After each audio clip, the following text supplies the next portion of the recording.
All right, let's dive right in. We're going to pull apart one of the most powerful tools in the entire high net worth estate planning toolkit, the Grantor Retained Annuity Trust, or as you'll hear it called, the GRAT. This is the go-to strategy for families looking to freeze the value of their assets and pass on all the future growth, especially stock appreciation, to the next generation with minimal and sometimes even zero tax. And this is the number that makes it all so important. 40%. That's the current federal estate and gift tax rate. It kicks in on any asset transfers that go above the lifetime exemption amount. It is a huge number, and it can seriously erode the wealth you're trying to pass down. You know, the really critical thing to understand here isn't just about the assets you have today, it's all about their future growth. Every single dollar of appreciation, whether it's on stocks, real estate, or a private business, could get hit with that 40% tax down the road.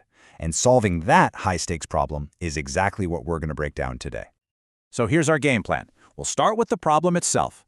Then we'll dissect the GRAT as the solution, really getting into its legal foundation in the tax code. After that, we'll look at its mathematical engine, this thing called the IRS hurdle rate, and the landmark court case that totally supercharged the strategy.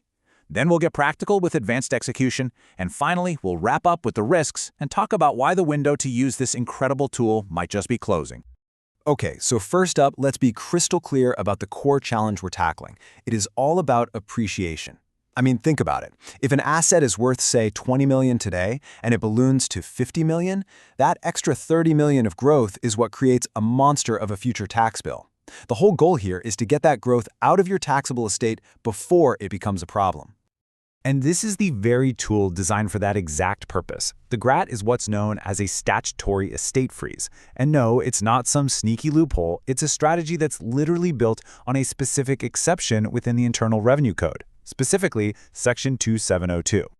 Let's really break this down. A person, the grantor, puts an asset, let's say it's valuable pre-IPO stock, into an irrevocable trust. In return, they get a stream of fixed payments, that's the annuity, back for a set number of years. Now here's where the magic happens.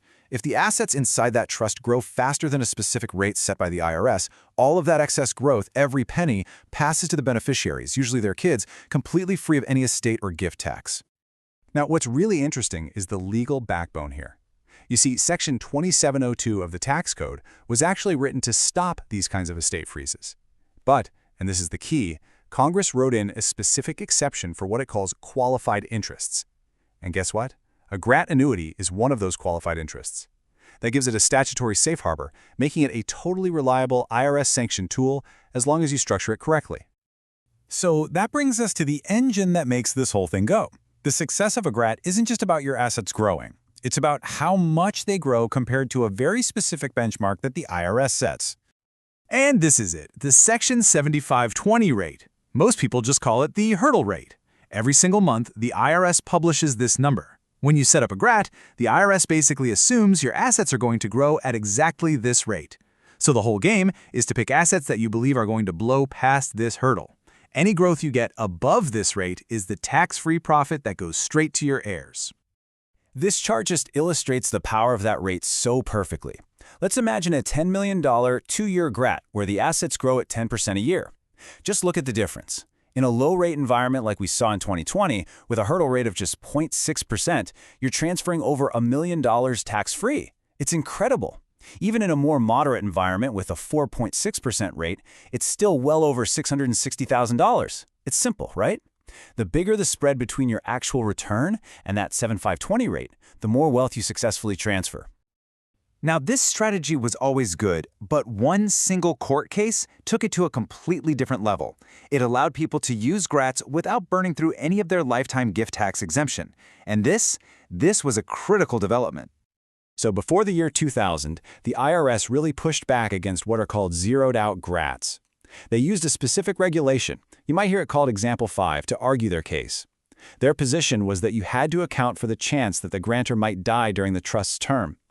This little trick, this mortality contingency, basically forced every GRAT to have a taxable gift, which made the whole thing a lot less attractive. And then came the big one, Walton versus Commissioner. The tax court sided with the taxpayer and completely invalidated the IRS's position. This decision was absolutely monumental. It meant you could now structure the annuity payments so that their present value was mathematically equal to the value of the assets you put in, and the result, a taxable gift calculated to be zero. And this is what creates the beautiful, powerful asymmetry of the Walton GRAT.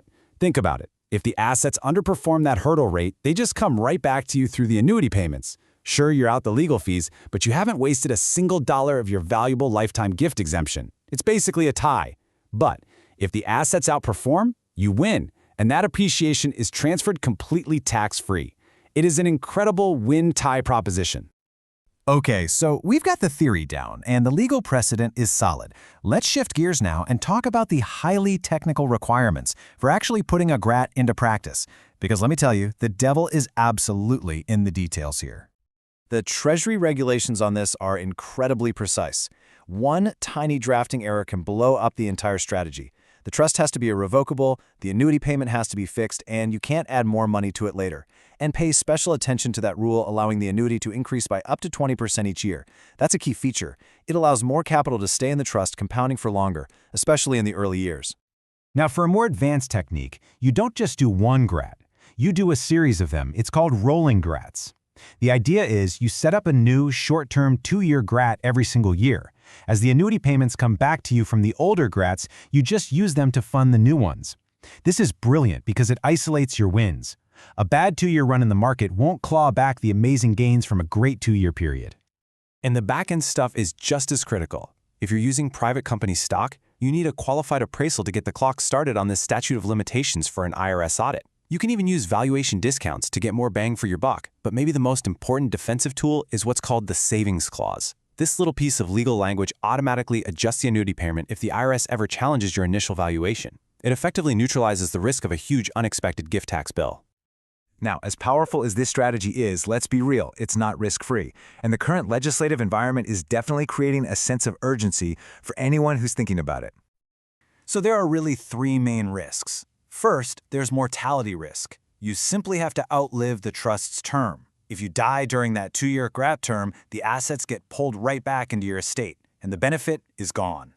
Second is performance risk. Your assets have to actually beat the hurdle rate. If they don't, nothing gets transferred. And third is legislative risk. GRATs have been on the chopping block in past budget proposals, and with major tax laws set to expire in 2026, their future is, well, it's not guaranteed. Which really brings us to the bottom line. For all its complexity, the modern zeroed-out GRAT is a uniquely powerful instrument. That win-tie structure we talked about makes it the closest thing to a free lunch you are ever going to find in the tax code. It offers this incredible opportunity to transfer significant wealth with pretty much no downside risk to your gift tax exemption. And that leaves us with the final and maybe the most pressing question. Given the constant legislative threats and the uncertain tax landscape ahead, how long is this free lunch actually going to stay on the menu? It's a question that makes this sophisticated strategy not just a matter of financial planning, but also a matter of timing.